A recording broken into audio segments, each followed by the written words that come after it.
Today I'm going to tell you 5 things you need to know about the Spanish flu. So let's get started.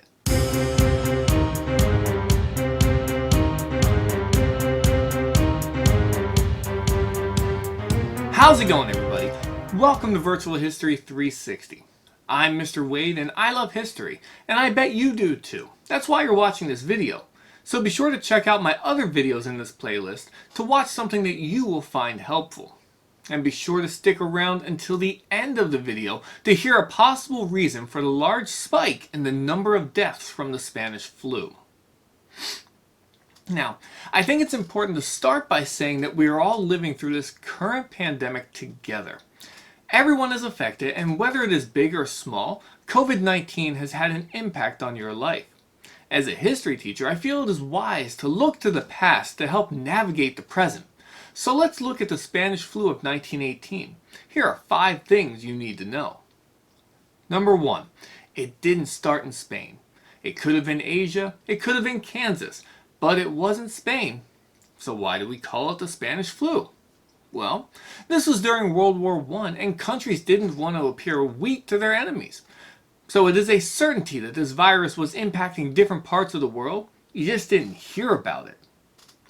Now, Spain, on the other hand, they were neutral and had nothing to lose, so they publicized what was happening, hence the Spanish flu. Even when information was shared, it didn't dominate the news cycle like it does today.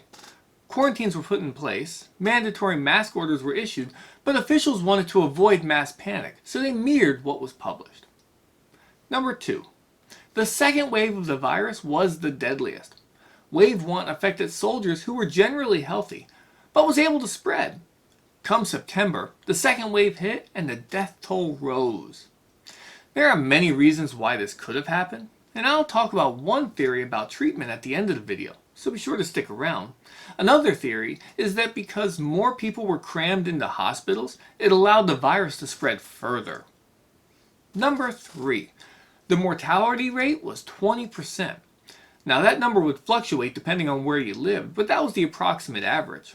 This is much higher than the average flu, which is around 0.5%, or even COVID-19, which is hovering around 5% worldwide as of April 6th. In total, about 50 million people worldwide passed away.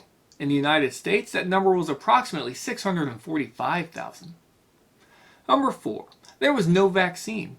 In fact, the first flu vaccine was not created until 1938.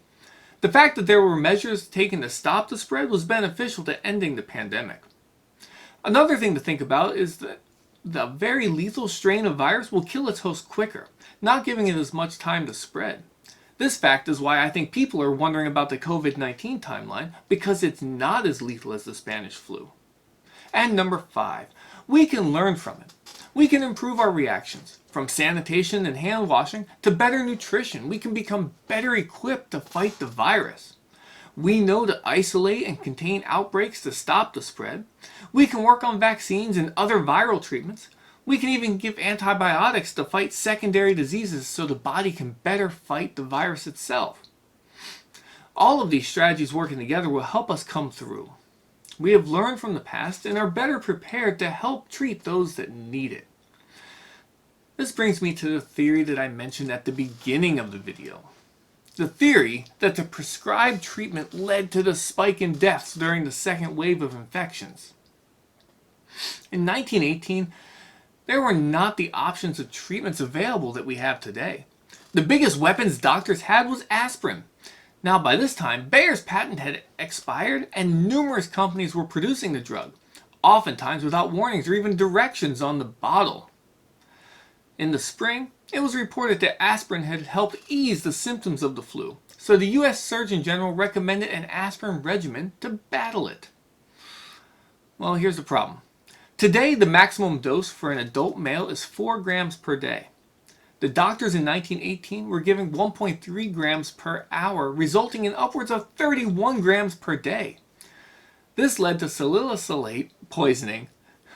That's a tough word. Autopsy reports by pathologists of the day describe extremely wet and sometimes hemorrhagic lungs in early deaths. We know aspirin is a blood thinner. That's why heart patients take a low dose. So if you overdo it, well, you can imagine.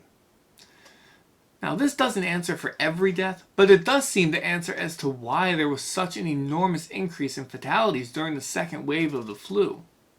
Leave a comment below telling me what you think about the theory that large doses of aspirin contributed to the spike in deaths in the United States. While you're there, go ahead and hit that like button for me, and don't forget to subscribe if you haven't already.